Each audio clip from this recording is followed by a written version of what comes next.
Going live. It says I am live. Well, that was quick. Good morning. Give it a moment and see people log on. Okay, is this not working? Not yet. Okay. Boom. Good morning.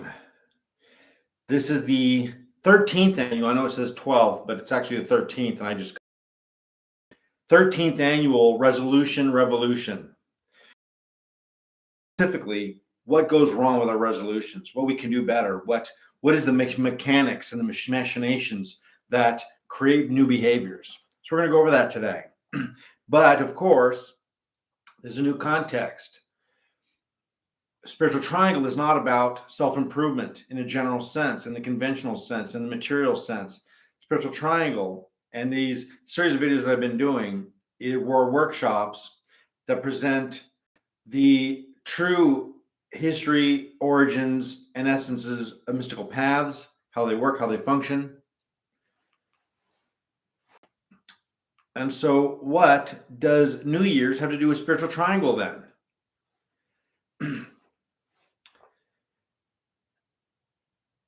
Spiritual triangle and these video courses are about straightening out the crooked ways.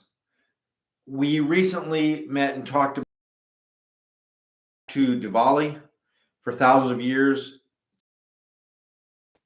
Connection is unstable. Please wait while we reconnect. Oh, I don't know what's going on. Hopefully it's still there. It says it is. We went through Egypt and the solstices and discovered the true history and meaning of that. And essentially, part of what we discussed is that it's pretty harmless. Who cares where it really comes from? The spirit of it's the same, being in charity, and whether it's Christian or pagan roots, the bottom line is it's a wonderful sentiment. So what is the harm in that? Why bring light and truth to these myths? What's the point of that? What's the value of that? That's the important thing. What's the value of that? Because as we straighten out the crooked ways, we find an accumulation of misconceptions. And you see it on there, I say the red pill, the Matrix reference. The red pill, of course, is the one that Neo takes to reality, to see the Matrix as it is. That it's all an illusion. So if we're living in the illusion, if you're in the Matrix, then you're fine. You're happy, you're cool, like everything's normal. You don't have any context of anything being wrong.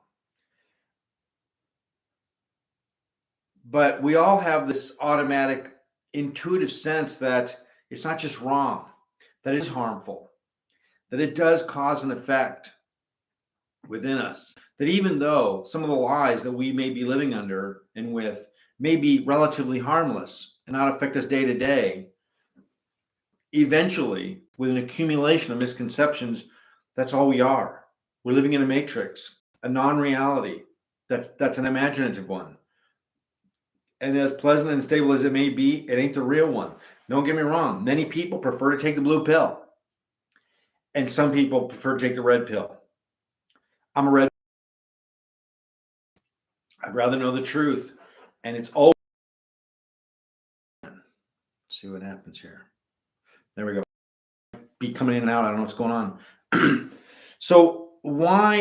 So two reasons why I decided to do this workshop this year, the 13th annual, even though I've mostly retired from clinical counseling and the self-improvement kind of modalities. And I say mostly retired because I do still do some counseling. I still offer that service, mostly for people that have known me for a long time and that are on referral from those I've helped in the past. I don't market it. But it all ties in. What you'll learn today through the resolution revolution, how to change your mind and change your life, is applicable in any manner, whether it's our material ambitions or our spiritual ones or mystical ones. I always distinguish between those three. Material ambitions are real simple, worldly. Career, family, home, property, our five senses, what we perceive with our five senses only. That is beyond description and beyond reality. And I need a distinction between that and mystical, because mystical is kind of in between state. The higher elevations of the material reality, the psychic phenomena, supernatural. Those are all still part of the material phenomena, but they're the higher elevations of it. That's where you start to get near and start to get to view the spiritual reality and get to brush up against it. And that's the value of it. Even though this mission of these videos and the book that I'm writing is about exposing the truth of mystical modalities and spiritual paths and religions, they're all gateways. They're all usable. They all have value. So even though tarot, astrology, numerology, and all the things that I teach here, even though those don't really have any real spiritual value, they're mystical and they get us thinking in the right direction. And they are usable. I mean, they're as usable as your weather forecast. Let me close that blind so we don't have the glare on the screen. I just noticed that. So you got to ask yourself, which one are you? Are you a red pill person or a blue pill person? I don't think either one is wrong or better than the other. It's a subjective, personal choice to know which we want to live under. You talk to red pill people and they're going to swear by it and say, that's it, you should never do anything but the red pill, know the truth. And blue people will say, no, I don't need all that. I'm cool with the way I am. Ignorance is bliss. And it is to some extent. So just before we leap into the New Year's context, the resolution portion of that, we're going to dispel those myths. What is New Year's? When did we begin to spin? So we have this January 1st date. So the Earth is rotating around in an orbit around the sun, and it seems rather arbitrary to choose one day over any other. A circle has no starting or ending point. So therefore, if our 365-day revolution around the sun is our year, which it is, then isn't the beginning or ending of that or any point of it arbitrary? So why January 1st? How did it begin? The ancients, the new year began with the vernal equinox. This is the day, the vernal equinox, that's spring, when things are coming to life. We've endured the winter, which is what we talked about when we were doing the Christmas workshop. The vernal equinox is equal in Latin. It means balanced. The two equinoxes, vernal and autumnal, are the only 2 days of the year that are exactly equal of sunlight and darkness. It's in perfect balance. Now, obviously, the difference is the autumnal is when things are decaying and dying. And the vernal is when things are fresh and new and beginning. So the ancients, the New Year's Day was always the vernal equinox. That just makes sense, right? Rebirth, renew, new starts, fresh, things growing, things blossoming. And that's not too arbitrary either. 20th, 21st. So it's more of a lunar holiday and lunar date in the sense that it's not a fixed day, but it's typically the 20th, 21st maybe. And so what happened? Why did we switch from something that was naturally, harmoniously already set and was synced right up with this concept of what New Year's is, which is fresh start, which is the beginning? Because the Julian calendar was established in 708 AD. And Julian, I think it was a Julius Caesar, that basically, being the narcissist that they are, it's something about, and I didn't make a bunch of notes about this because I started reading, I'm like, who cares? Bottom line is, these guys chose dates and chose holidays and chose New Year's Day and things like that simply based on their own birthdays, the days they liked, whatever was important to them, and made them more like the gods to the public. So that's when it began. January 1st became the New Year's Day because of the Roman emperor that changed it. And again, I did read some of the history, and it wasn't just because of his narcissistic view of his own birthday. It was that combined with a couple of other less narcissistic things, but pretty trivial. So that's way back, 708 AD. Now, the Christians also adopted the January 1st date as the new year. Now, this is a bit cloudy. Which one came first, the Julian calendar or the Christians? Because Christians predate Julian calendar at 708 AD for sure. It says here the naming and circumcision with an asterisk 8 days after birth. Because in the Jewish religion, when a child is born, approximately 8 days, it's often done 1 to 2 days, but technically 8 days after birth is when the naming ceremony of a child and a circumcision of the male child takes place. Keep in mind that the circumcision was the covenant. This is the first covenant that was established in Judaism, that this was the sign that you were one of the chosen ones to circumcise all your male babies and male infants. So this was traditionally and ritualistically done 8 days after birth. And so we have the solstice, and we talked about during the Christmas workshop that was appropriated by Christians and Catholics to become the day of the birth of their Savior. And they changed it to the 25th. They modified it by a couple of days and make sure that they kind of took ownership of that. And what's 8 days later? 8 days from the solstice is the first of the year. So this is how we get this kind of blend. Now, obviously, by the time the Julian calendar in 708 AD is established, then the Catholic Church is already well established. It was done in 325 with the Council of Nicaea. So again, we have some blurry lines here. The bottom line is this. It ain't the vernal equinox anymore that's becoming the new year. It is now based on some kind of arbitrary date that the Julian that one of the Roman emperors established, and it was also established by the Christians that made it the approximate time 8 days after birth of what they said their Savior was born on. Which, by the way, not one gospel says he was born on the 25th or even in December. They can't. So it wasn't until the 1500s or 1700s that January 1st became the New Year's Day in Europe.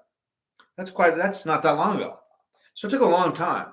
Now, people were already kind of traditionally celebrating it on that day, but it wasn't official. It became official in the 1500s and 1700s. So I know there's a big, long span of time there. And again, I didn't spend a ton of time researching because I think it's rather trivial. The bottom line is that we don't know. Again, it's the concept that we're discussing. Asian, African, various states. So some of those nations and the ancient Egyptians, it was when the Nile River flooded. That was their new year. What do I have written there? I can't read. Oh, September. Couldn't read that. So they all represent the same concept: rebirth, renewal, sustenance, life, beginning. Remember that in ancient Egypt, the Nile River is the source of life. So for them, the annual time when the Nile River would flood, which, by the way, ties in with the Moses kind of parting of the sea and all this kind of stuff too, by the way, which is another workshop we'll do later on. We're getting various concepts here. And again, what's always kind of alarming to me is like when I read this thing that went till the 1500s or 1700s, it was adopted by Europe. That's shocking to me because you would just think it would be way longer than that. That's relatively new. That's very fresh. And so we really haven't been living into this blue pill illusion for that long. And yet we all accept it. So again, what's the danger in that? What's the harm in accepting January 1st of the New Year's?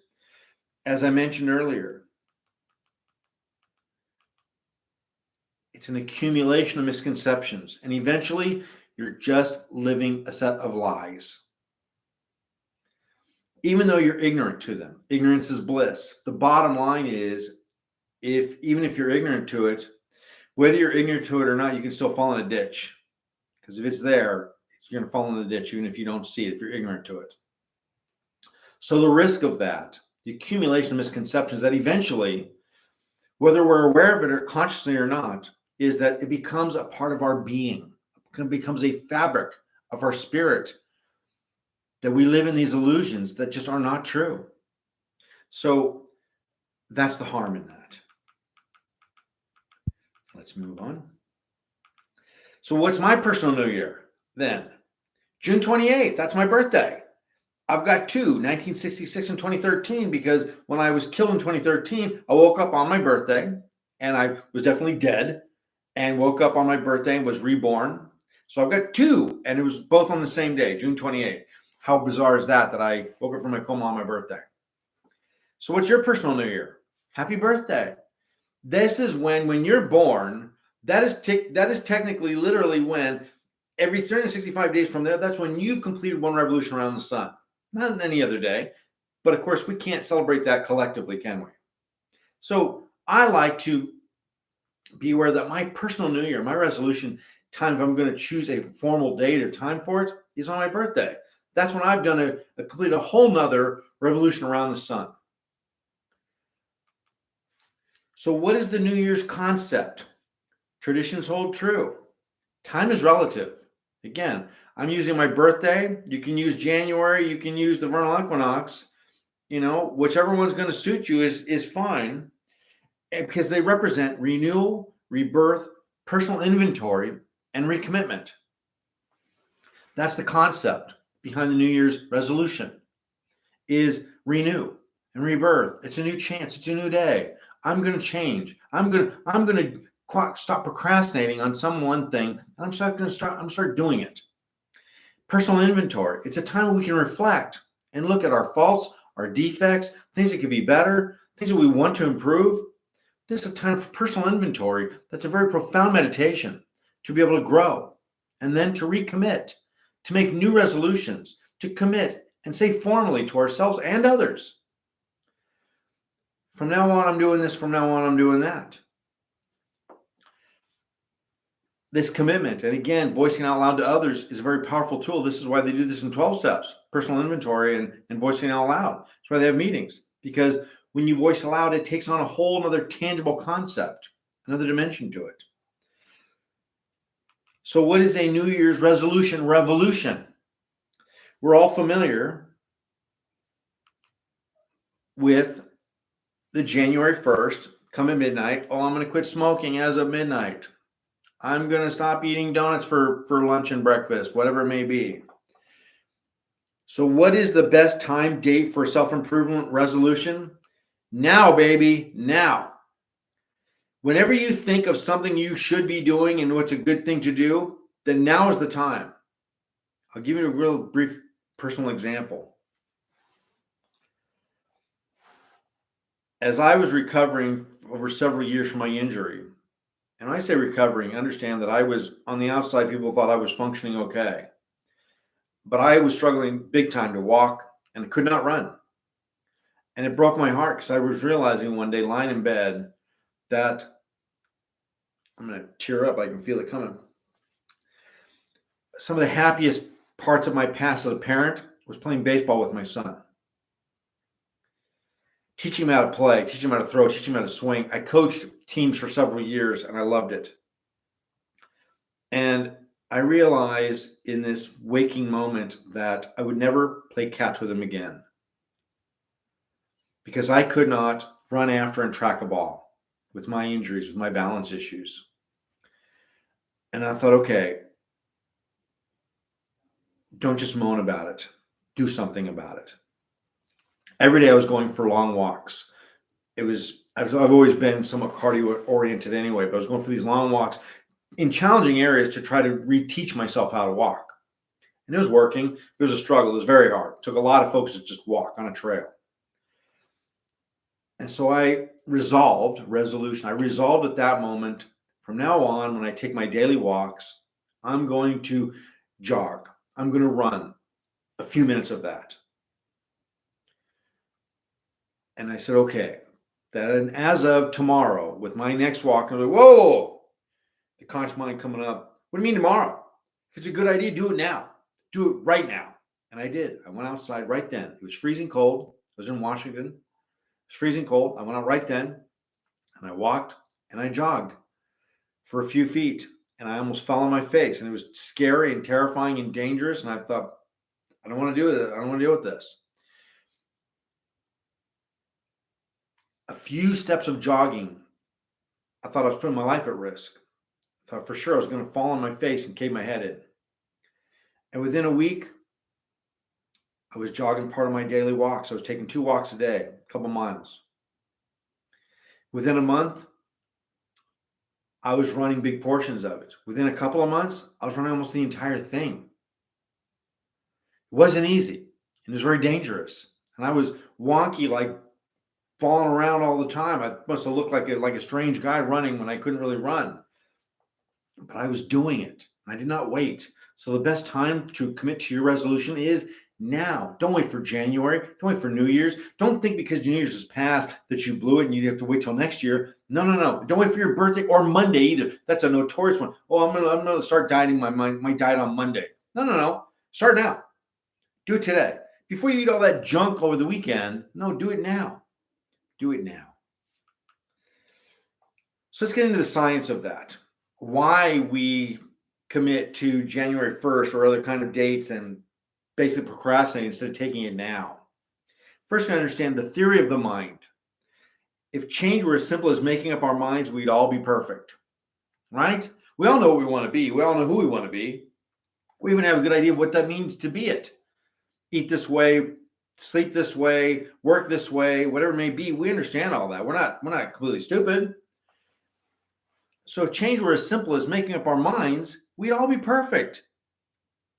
And yet, even though we know what we need to do and what we want to do, and even know how to do it usually, we're not doing it. So what's the problem? What's getting in the way? Because our thinking process is 12% conscious and 88% subconscious. So when you make up your mind to do something good and be better and improve, that's only 12% of your conscious thinking. The other 88% is your subconscious, and it is programmed to retain and sustain what has been taught. The bad habits, the bad behaviors, even the good ones, it doesn't matter. It doesn't know the difference. So we've got to appease. We've got to get the subconscious mind, the 88%, on board with our decision. The conscious mind can do it in real quick. And again, if it was that simple, we'd all be perfect. The subconscious mind is what we need to reach. So what goes wrong? What is the gap between our conscious mind and subconscious mind? First of all, here's a list of the errors that we make when we make resolutions. We take on too much and too many things at once. I'm going to quit smoking, lose weight, be on time, blah, it's all at once. Too much and too much at once. We make unrealistic goals and expectations. I'm never going to eat this again. I'm never going to smoke again. I'm going to stop. I'm going to be completely absent from these behaviors from now on forever. At midnight, the stroke of midnight, I'm done. That's it. That is your subconscious mind hard at work to sabotage you by making unrealistic expectations that you can't really sustain or keep. We're going to go into the right ones. We make goals that are either too flexible or too rigid, creating a formula for failure. Too flexible, I'm going to lose some weight. Too rigid, I'm going to lose 60 pounds in 1 week. Neither one of those one of them is way too vague. It's not defined. We can't have a relationship with that. And the second one is too defined. It's too strict. We don't know that. We don't know we can keep that. And the fourth error, big major error, is no goal structure. We commit and think in ambiguous and abstract terms. I'm going to lose weight. I'm going to exercise more. I'm going to quit smoking. We have these very general abstract terms that label a behavior that we want to change. And we think we're done. That we feel it. We feel willful. We feel determined. We feel passionate about it. And because that feeling, which is manufactured and manifesting from our subconscious mind to sustain existing behaviors, not create new ones, we feel that we're done. Part of the sabotage of our subconscious mind is to make our commitments rather in ambiguous and abstract terms and not well defined. So what we need is a strategy for change, a true actual strategy. I hope that's not backwards. I can't. It looks like it's backwards. It says strategy for change. strategy is the key word here. I'm going to lose weight. How? I'm going to quit smoking. How? Oh, I'm just going to stop. Well, that hasn't worked in the river before. Doesn't work for anybody, really. Very rare. So what we need is a strategy. So think of it this way. You didn't wake up one day with a bad behavior or bad habit. It wasn't there instantly. You taught yourself this behavior. You taught yourself this habit over time. It was progressive. And so therefore, it had a strategy to install itself, and we have a strategy to dismantle it. The strategy for change. We went over some of the errors in making them. And so here's the way to correct them. The strategy for change. I think it is back, so I'm just going to read them, I guess. Keep goals firm, but flexible and realistic. Firm. I'm going to eat less. I'm going to stop eating donuts. I'm giving these very abstract, general terms, but flexible and realistic. Firm in the sense that, again, I'm going to start on Monday, but also flexible in the sense that we have to be able to set the right timing and be able to do these things without other things getting in the way. We have to be realistic about it. Again, part of our subconscious sabotage to create strategies and ideas that are just off the top of our head. We're not thinking about it. We're not analyzing it. We're not processing it. So they need to be flexible enough to change when needed. And they need to be realistic. But they can't. But they've also got to be firm enough where we can adhere to them and make sense of them. We must have a tiered, stage-by-stage process to succeed. Complete and total absence in a behavior in an instant at 12 midnight is a recipe for failure. A tiered, stage-by-stage. Instead of, I'm never going to do this again, it's, I'm going to work my way down, or I'm going to work my way up to a good behavior. We want to instantly say, well, I'm going to start running a mile every day. And this is from a person that's never run a mile in their life. I love the ambition, I love the spirit of it, but it's not realistic. That's part of the strategy for failure. And this strategy for change is to begin a tiered stage-by-stage process to succeed. I'm going to, as I gave in that example, me learning how to walk again, learning how to run. I went a few feet. Every day, I went a few feet, and eventually I did a few more and a few more. Within a few weeks, I was doing my whole 2-mile walk. Most of it was running now. Begin with the easiest, not the most urgent. This is another capital mistake that we make. We want to address the biggest one that bothers us the most, our weight or something like that. And so we say, well, I got to start with that one first. I've got all these changes that I want to make. I'm going to start with the most important one to me. No, counterintuitive here. Begin with the easiest, because the easiest one, when you succeed, you'll gain momentum. Your subconscious mind will align with this and it'll agree with it and say, well, you know what? I'm not going to resist. This is simple. And with every behavior that you alter and modify, your subconscious mind gets used to this and gets more confident. And you're building confidence with this by choosing the easiest, not the most urgent. It's counterintuitive, and it's a very, very important formula. Use the early momentum and confidence you gain to propel you through more difficult stages. As I just said, you begin with the easiest. It may seem trivial, but you'll knock it out really quick and easy. And then you got this confidence, and you're basically conditioning and programming your subconscious mind from resisting to acceptance. You're showing it that if it listens to you, you'll give it results that it can feel good about. And so we need to develop a relationship with our goals that's intimate and personal. It needs to be very intimate and personal. A relationship with your goals. Again, they can't be abstract. We not only need to know what our goals are, lose weight, get fit, whatever it may be, make more money, but why? This is pivotal. This is critical. We've got to know why we want these things. What do they mean to us personally? And again, well, who doesn't want to have money and be fit? Well, obviously, but why do you personally? In what way will you benefit from that? In what way will it improve your life? What particular things and areas of your life do you want to improve by changing this and improving this? This is where it becomes more personal. And this is where we get our motivation. We're motivated by things that are personally meaningful to us, not things that are just generally a good idea. And we can take any general good idea and make it personal and intimate by reflecting and meditating and contemplating why in particular it has meaning for us personally. In which way is my life going to benefit? And why is that important to me? Because as you delve into this, your emotions get involved. When your emotions get involved, that's when you start putting your work and your heart into it. That's when you start to keep that commitment. I'm going to skip over this. SMART. Success, manifesting, and realization thinking. It's a little anagram. And I don't know. I'm just going to skip it. It's turbo boosted change. The power of suggestion. Again, we can't just command our mind. From now on, I'm not going to smoke. From now on, I'm not going to drink. From now on, I'm not going to do this. I'm not going to do that. That is a definitive statement, and our subconscious mind rejects it and says, you can say that all you want, but that's not what I'm programmed to think or do. You taught me this behavior, and my job is to hold it and sustain it. So what we want to do is use suggestibility, the proper formula for it, as hypnotherapists do. Notice I didn't say hypnotist. That's for entertainment. I'm a hypnotherapist. I'm a clinical one, not a hypnotist.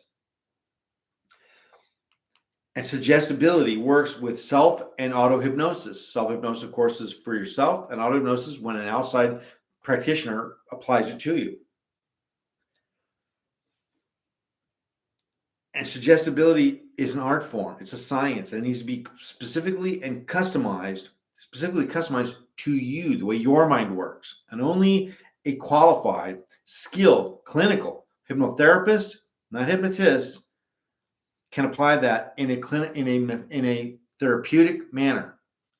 Don't get me wrong. Hypnotists that work in clubs and for entertainment, they understand suggestibility very well. Some of them are better than anybody else at it, because they have to be able to scan an audience and be able to pick out somebody's suggestibility just by the way they're sitting, looking, the way they're dressed, the way they're moving, the way they respond to things. If you've ever seen a stage hypnotist, they typically stand a bunch of people up, they give them a bunch of little tests, and then by the way they respond, that's who they pick who they're going to have fun with.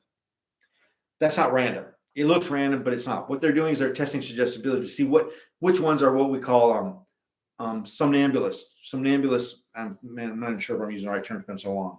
Somnambulistic suggestibility, where they pretty much respond to anything. They're literally suggestible rather than inferential. So this works on RNA, repetition and association. Our suggestibility works on repetition and association. Any behavior or thought or concept that we repeat over and over again becomes embedded into our subconscious mind and our association with it. Do we associate with it being a good thing or a bad thing? I'll give you the harsh example of drugs. In the beginning, when people do drugs, they repeat it over and over again. That's half the equation of creating behavior. By repeating it over and over again, it becomes more normal for us. And association. Well, in the beginning, when you're doing drugs, they feel great. There's no downside. It's all good. You're not even getting hangovers when you're young. You're immune to it. So the association, what you're doing is as you're repeating this behavior, you're consciously and subconsciously reminding yourself, like, hey, I like this. This is good. And your subconscious mind is saying, okay, then there you go. You're teaching me this with repetition and association. This is the formula for creating behavior. So therefore, I'll keep it and I'll protect it. That's what it will do. And so what we can do to rearrange them, and what we do to create them, is we can use affirmations and visualizations. What's the difference? Affirmations and visualizations. What does it look like? Affirmations are positive comments and statements that we make about ourselves. I am getting this. I am doing this. I am better. I am good looking. I am smart. I am sharp. I am attentive. Whatever it may be. That's an affirmation. But again, without visualization, it's pretty useless. We've got to be able to see what it looks like. We've got to, again, build that intimate personal relationship with this shift. We've got to keep it real. No Elmer Fudd's. Why am I saying Elmer Fudd? Because there was a cartoon way back, and Elmer Fudd was hypnotized, and he was told that he was on a yacht. Well, he didn't own a mansion or a yacht. He wasn't a millionaire, but he would walk around. My name is Elmer Fudd. I'm a millionaire. I own a mansion. You can say it all you want with an affirmation. You can repeat it often on all you want to. The reality is it ain't true. And your subconscious mind knows it's not true. So it rejects it completely. There has to be a personal relationship. And again, to visualize.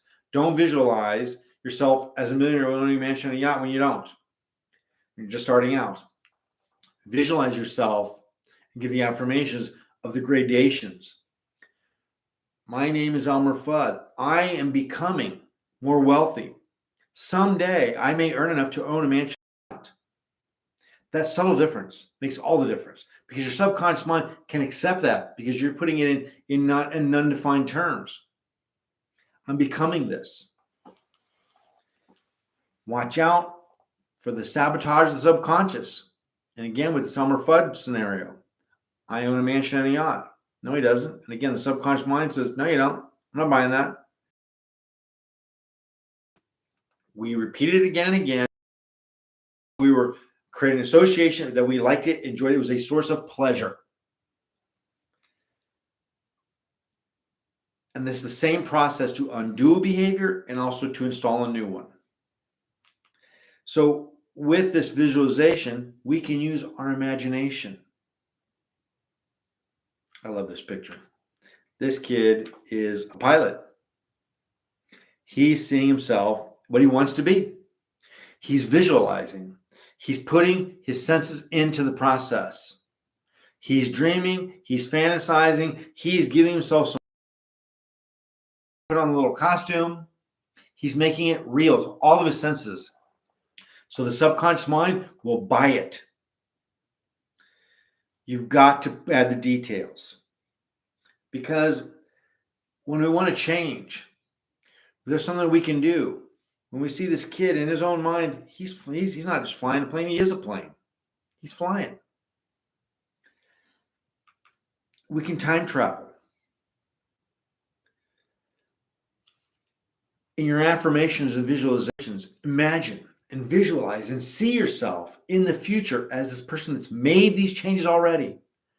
Let's just use weight as the example.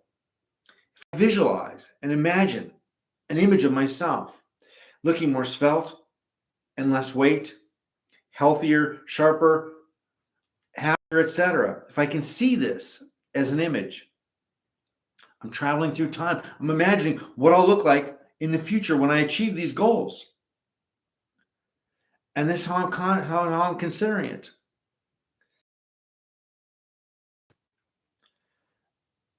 And I never think other than concentrating on my steps so I don't fall on my face. I don't think about running when I'm running. Because if I do, all I'll think about is how much I hate it, how much I can't stand it, how monotonous it is, how meaningless it seems to me. I'm just running and running. I'm just running. It just seems, for me, it's strange. A lot of people love it. For me, it's strange. I get my car through tennis. Tennis gives me the illusion that I'm doing something. So when I would just run, I wouldn't think of the present moment. I would time travel. I'd think about as I was putting on my shoes. Because if I think about the present moment, I'm like, I hate this. I don't want to do this. I can't stand this. There I am doing it. I'm putting on my shoes, but I don't want to do it. I'm going to hate it. I don't want to think about that. That's terrible. It's going to make it very long and very suffering. Instead, I time travel. I think about, even as I'm putting on my shoes to go on a run, because I did what I didn't want to do for the benefit of my soul. I did the right thing. Forget the past. Never mind the present. Imagine how you will feel in the future. This is a sneaky trick. See, so much of our culture tells us to live in the now. Screw that. When I'm doing the dishes, I don't need to live in the now. I don't need the Zen thing when I'm washing the dishes. It's just a chore. I don't need to be focused there. It's pretty much automatic pilot. And so I'd rather apply my mind to be able to think about anything that I want. Helps me pass the time on doing a chore that doesn't really need much of my focus or attention. So I imagine how I'll feel when I'm in the future. The first New Year's workshop I did after my accident, when I could barely walk and could barely talk, I was so messed up. And the county, the city that I lived in, got a whole time. It's time for your annual New Year's, because I was doing it for the community, not just privately. And I thought about how terrified I was making a fool out of myself and letting people down, and how broken I was, and I didn't want to have anything to do with it. I wasn't capable of doing something like that. As I meditated on it, I thought about how I'll feel if I don't do it, if I don't even try. And I thought, I feel like crap. And how will I feel if I do it and I'm terrible at it and it's just is a total disaster? So I'll feel like crap, but I'll feel proud and accomplished that I tried, and now I know. I didn't imagine, I didn't wonder. Now I have evidence that I'm not ready for it. But if I don't do it, then I'll never know. I'll always wonder if I could have done it. So I did it that year. And I saw videos before, but I did it and I did a pretty good job. And was very embarrassed by some of the errors and how much of a struggle it was for me to speak and articulate, which it is still sometimes after my brain injury. I could see that, and it was embarrassing, and it was hard to come to terms with.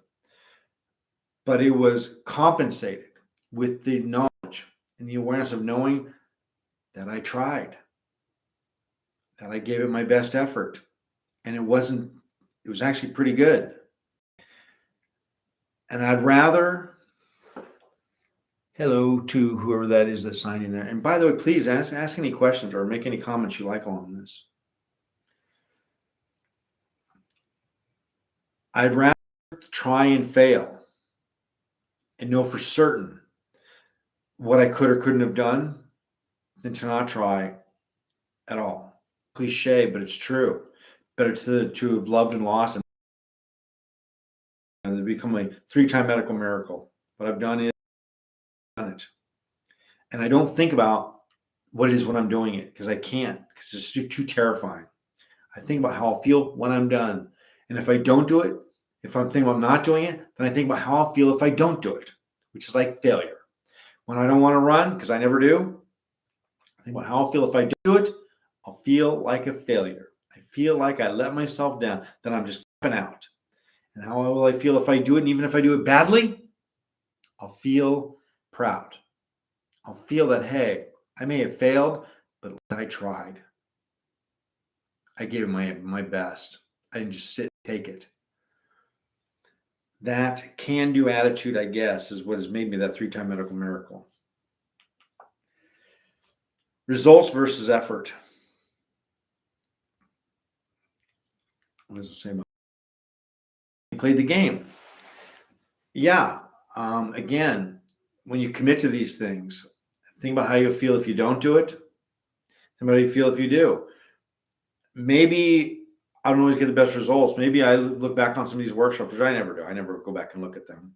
But a lot of presentations I've been a live presenter for years now with large audiences. And not everything was always aces. Sometimes some were better than others. But did I give my best effort? Am I comfortable? Am I confident knowing before I present or do anything? Am I willing to try the best that I can? Yes, it's embarrassing if I fail and I do poorly and I look badly. But that's preferable than not putting myself at that risk. You never know what the result's going to be. The result could be that if you try and you put in the effort, you might succeed and do great. Find out for yourself.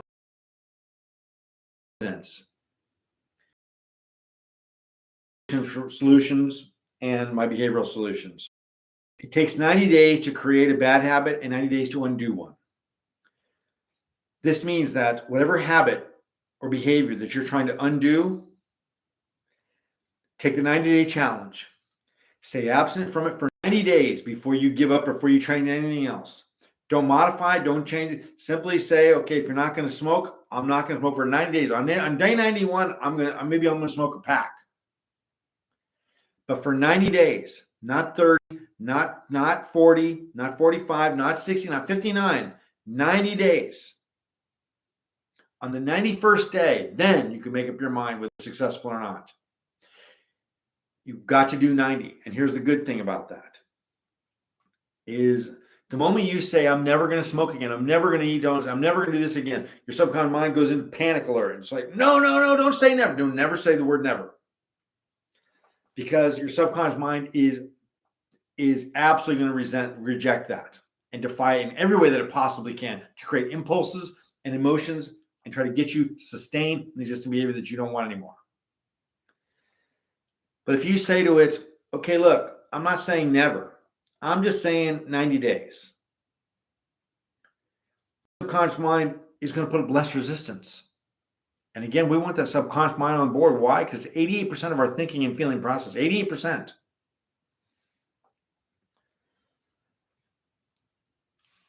There's a big formula, and I'm not going to go into it in detail here today.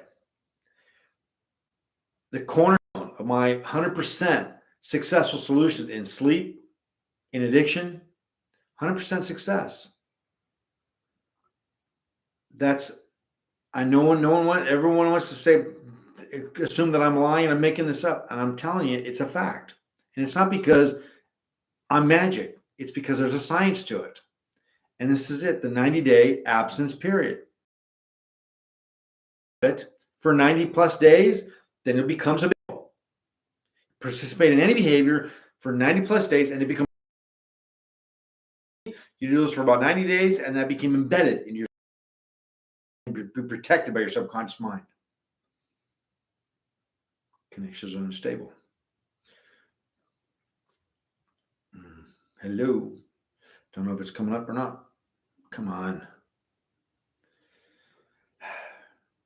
There it is. So in a similar way, it takes 90 plus days to undo a behavior. Simply by being absent from a behavior for over 90 days, that becomes habitual. That's the formula.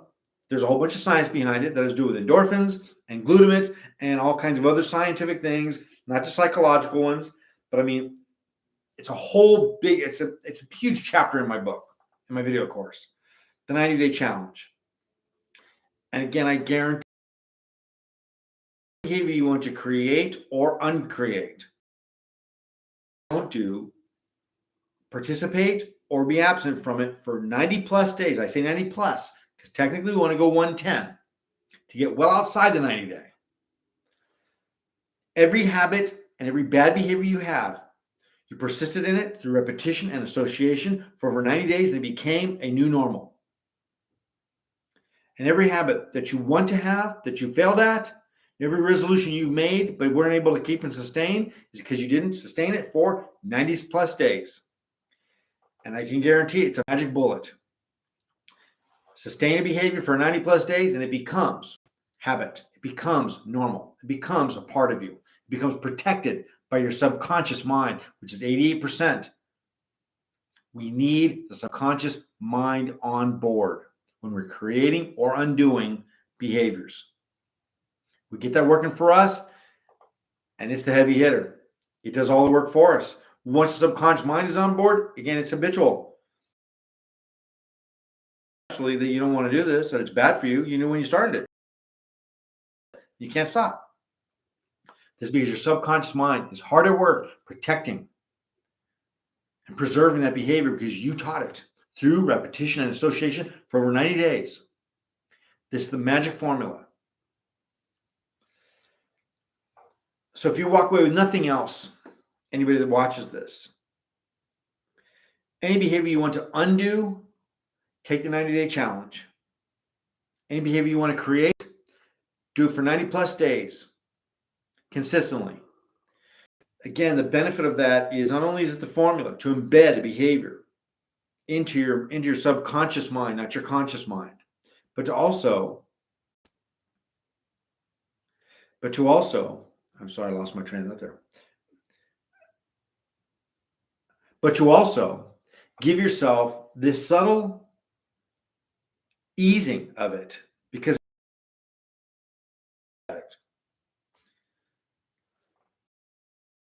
understand what it says. It says unstable, trying to connect. Hold on, it's been coming back. Let's see what happens. La la la. Okay, there it is again. Take it from a notorious drug addict. How many times all of us drug addicts and addicts for any behavior, shopping, sex, I don't care what it is, that we tried and tried and tried and failed. And how many times did we go abstinent for a week, 10 days, a month even? Again, to understand the nuances of this, in my book and a video course, the 90-day is in detail, which you're going to experience in detail for every moment of it, every day of it, every week, every month of it. So you know what to anticipate and how to deal with it. This is critical. The bigger behavior, the more challenging it's going to be to either undo or install. So again, part of the other benefit of that is also that never, it says, oh, I'm going to give you never. It says, wait and connect again. La la la, I'm frozen. I'm frozen. Hold on. Come on. But we also can say to it, look, it ain't forever. I'm just doing it for 90 days. We put a temporary day of execution on it. And so therefore our subconscious mind says, well, okay, I don't like it, but if you ain't saying never, I'll let you have it. It's going to throw up less resistance. Your subconscious mind has used the same formula to sustain behaviors all your life. It says to you, oh, no, come on, just smoke one more. We'll quit tomorrow. I promise. We'll quit tomorrow. It gives you this illusion and a permanent thing. Oh, no, just do one more hit. Just take one more drink. It won't be permanent. We'll quit tomorrow. You're doing the same thing. You're telling it, okay, look, I'm not quitting forever. I'm just saying just for now. Just. All right, we're going to wrap up here. This is the 2022 resolution revolution. What's this got to do with spiritual truths? As mentioned before, I was going to end with this. Instead, I began with it. Truth and lies are cumulative. Ignorance is no excuse and still leads a sighted man into a ditch. I guess it was offline again for a second. What's this got to do with spiritual truths? Truth and lies are cumulative. Ignorance is no excuse and still leads a sighted man into a ditch. In other words, a sighted man follows a blind man. If he asks a blind man to help him lead him somewhere, and the blind man falls into a ditch, well, the sighted man's going to fall into it too. He's following the blind man. So the accumulation of misconceptions and lies, ignorance is not. The accumulation of these things causes us to be living within the matrix, the illusion. We want and have a right to have more access, interaction, more relationship with the objective reality, the true reality. And this is what Spiritual Triangle and these workshops are here to do, is to undo them all, as many as we possibly can, particularly mystical, spiritual, and religious. It may seem harmless, the Christmas holiday myths and the New Year's holiday myths of dates and all that. And I'm not telling you, obviously, to wait for vernal equinox to begin resolution. I'm not saying that's better. I'm telling you, as I told you before, the time to your resolution is now. The moment you come up with it, now's the time to start. Not I'm out on Monday. I'm not going to start working on Monday. No, everyone says that Monday. Well, what's wrong? If you think of it on Friday, then start doing it on Friday or Saturday, right away. It ain't going to be any better or easier. The concept that I'm going to wait till Monday is simply a way to buy us more time to participate in a bad behavior, make it even harder. That subconscious mind sabotaging, hard at work. So we'll do some more. Way, the Christian myths of Christmas. And we had some fun with that. And again, without throwing any stones or casting any dispersions on that religion, which I think is wonderful. We're just trying to expose so you can choose for yourself what's true and what's not, and which way you want to apply it. You want to be New Year's Day resolutions on your birthday, on vernal equinox, on January 9th? Do it. Do it. But in order to make the best decisions for yourself, the truth is the way to do that. When you have all the information, that's when you can make a more conclusive, definitive, reasonable, rational, deductively reasoned solution and answer. I personally feel that ignorance is not bliss. It's harm because eventually the truth always comes to the surface. And when it does, that is when we see the danger of the myths and lies that we were living under, that our ignorance was not bliss, because eventually we find that our lives could have been so much better had we known the truth, or they can be and will be. Not just better, but the damage that the lies have done to us. So wherever we can, especially on the ones that don't matter, like the Christmas holiday or the New Year's Day, since it doesn't really matter, then just pick one. Maybe it doesn't matter. But the more accumulation of lies that we're living within the matrix. We all want to be out of the matrix, right? Well, we all want to be like Neo. All right. So that's pretty much it. What do I got down there? Most are cultural lies. Is it there? Oh, there we go. Most are cultural lies have a religious agenda. Undo them and be liberated. So yeah, what we've seen here already is that as we talk about Christmas and New Year's, those are technically, again, the foundation of the lies of the portion of these things are religiously based. Christian, obviously. I mean, Christmas is obviously. But again, even New Year's, we find out that it is an appropriation of more natural forces that we can all be in tune with. And so we got to be cautious. We got to be cautious because otherwise, even as a sighted man, I might end up in a ditch. Let's go ahead and wrap that up. Thank you for anybody who may watch this in the future. And if anybody's there, I don't even know. And be well. That's the main focus. Make a resolution every day and every moment to just be well. Thank you.